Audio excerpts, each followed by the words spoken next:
ગિલોડાનું ચટપટું શાક બનાવવા માટે એક પેનમાં ઓઇલ લેવાનું છે. તેની અંદર લાંબા બટાકાને કટ કરીને થોડું મીઠું નાખીને તેને આપણે ગોલ્ડન ફ્રાય કરી લેવાના છે.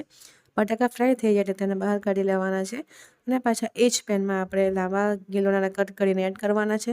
થોડું મીઠું નાખીને આપણે તેને પણ ફ્રાય કરી લેવાના છે.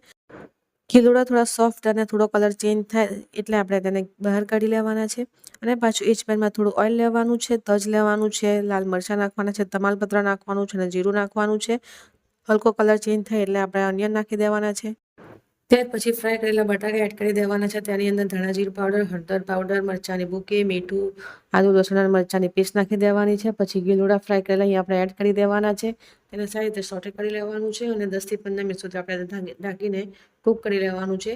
ત્યારબાદ મેગી મસાલા, ચાટ મસાલા અને ગરમ મસાલા એડ કરી દેવાનો છે.